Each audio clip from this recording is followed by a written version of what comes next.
اور میں اس چیز میں سرپرائز نہیں ہوتا کہ عمران خان صاحب نے کسی پوری قوم سے جھوٹ بولا، کیونکہ یہ اقتدار میں آنے کے لیے بھی خان صاحب جھوٹ بولتے رہے، اقتدار میں آنے کے بعد بھی خان صاحب جھوٹ بولتے رہے،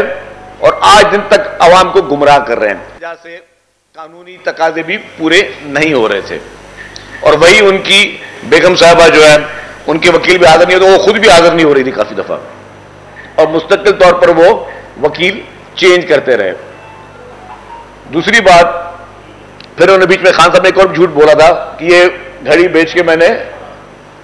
پیسے جو ہے وہ اسے سڑک بنا لی۔ اب یہ بات تو کسی کو ہضم نہیں ہوئی کہ پرائم منسٹر صاحب نے سڑک بنانے کے لیے ملک کا وزیر اعظم اور پاورفل ترین وزیر اعظم، اس سے جتنا 3.5 سال عمران خان اسٹرانگ وزیر اعظم رہا ہے، پاکستان کی ہسٹری میں کوئی وزیر اعظم اتنا اسٹرانگ نہیں رہا ہے، اتنا طاقتور نہیں رہا ہے، جس کو ہر چیز کی جو ہے وہ آزادی تھی، ہر گناہ معاف تھا، ہر چوری ڈاکہ اس کو معاف تھا، ہر بدماشی معاف تھی، جو مخالفین کو ساتھ بدترین چن چن کے ان کو نشانہ بنایا گیا وہ سب اس کو معاف تھا۔ ایک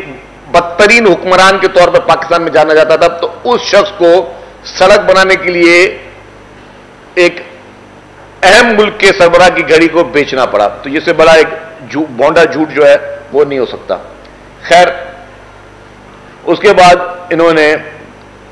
جج صاحبان بھی ان کے لیے انتظار کرتے رہے کہ بھائی وکیل آئے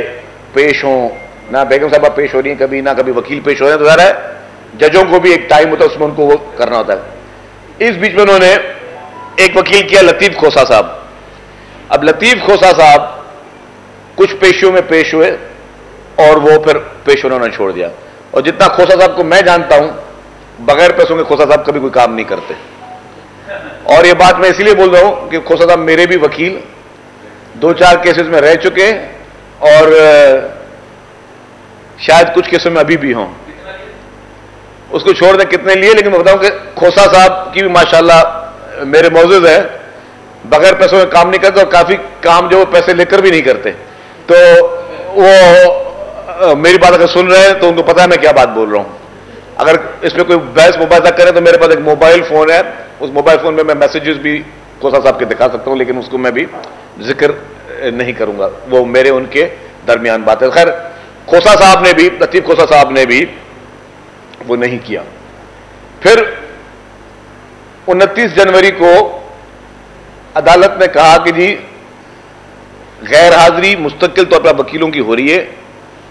آپ کیوں نہیں کریں؟ ان کو شاید کسی نے مشورہ دے دیا خان صاحب کو، وہ کہتے ہیں کہ رانگ ایڈوائزر جو ہے نا وہ آپ کو کبھی جہنم میں بھی لے کے چلے جاتے ہیں، وہ انہوں نے ان کو مشورہ دیا کہ آپ جتنا ڈیلے کرو گے نا ٹرائل وہ آپ کا فائدے میں ہے، اور ڈیلے کرنے کا طریقہ کیا ہے کہ وہ خود جیل میں ہے، وہ تو کبھی جو ہے قیدی نہیں آتا تو ڈیلے ہوتا ہے، تو قیدی تو پکڑا ہوا ہے، قیدی تو قابو ہے، آپ کیا کریں؟ انہوں نے اپنے وکیلوں کو بولا تم پیش ہونا چھوڑ دو کیونکہ اب سے ڈیلے ہو جائے۔ او بھائی، جج جو ہے وہ آپ کا جیل ٹرائل کر رہا ہے، آپ نے پیش ہونا ہے، آپ پیش ہوں، آپ کے وکیلوں نے پیش ہونا ہے، وہ پیش ہوں، یہ تھوڑی ہو سکتا کہ آپ بھی نہ پیش ہوں، وکیل بھی پیش نہ اور جج انتظار کرتا رہے گا۔ تو یہ ڈیلیئنگ ٹیکٹکس خان صاحب نے استعمال کی، جس کی جو سب سے بڑی وجہ بنی۔ کل والے کیس میں بھی ان کے پاس ٹائم تھا، کل اگر 11 بجے سے پہلے ہائی کورٹ میں ان کے وکیل پہنچتے تو شاید ان کو کوئی اسٹے مل بھی جاتا، لیکن ان کے وکیل میں نے کہا کہ وہ خود بینیفیشری ہیں، ایک غلط ایڈوائزر، غلط وکیل انہوں نے رکھے ہوئے تھے، وہ خود بینیفیشری کہ وکیل چاہتا ہے یہ جیل میں رہے تو میں سربراہ بن جاؤں، کسی وکیل کو آج کسی پارٹی کا سربراہ بنا دو تو اس کو اور کیا چیز چاہیے ہوگی، تو وہ انہوں نے کیا، ان کے وکلا نے ان کے ساتھ بیسیکلی ہینڈ کر گیا۔ تو اس کے بعد جب بہت دفعہ سوال میں پوچھا گیا، لیکن خان صاحب نہ اپنے سوالوں کو جواب دے سکے، نہ عدالت کو مطمئن کر سکے، اور نہ ہی وہ جو ہے اس چیز کو پروو کر سکے کہ یہ پیسے جو انہوں نے کیش میں دیے، کیش کہاں سے لائے، پھر بیچا کا، اور آپ کو پتا ہوگا پھر یہ گھڑی کا وارث پیدا ہوا۔ پہلے کہا گھڑی بھی گم ہو گئی، جس سے پہلے سائفر گم ہو گیا تھا تو گھڑی بھی گم ہو گئی، پھر گھڑی کا وارث پیدا ہوا، اور اس گھڑی کے وارث نے کہا کہ یہ گھڑی میں نے خریدی ہے، اللہ تعالیٰ اس کو بہت بڑا اجر دے، نہایت ہی ہمت دار نوجوان تھا، ہمت والا شخص تھا، جس نے وہ گھڑی دکھائی اور اس نے کہا جی یہ گھڑی میں نے پرچیز کی ہے، اور میں نے فرا گوگی سے پرچیز کی ہے، اور اتنے پیسوں میں پرچیز کی ہے، جس سے پورے اسکینڈل کو آپ جو یہ بھانڈا یہ پھوٹ گیا، اور سب کے سامنے آگے بات کہ جی یہ خان صاحب نے جو ہے یہ غلط بیانی بھی کی ہے، سرکاری خزانے کو بھی نقصان پہنچایا ہے،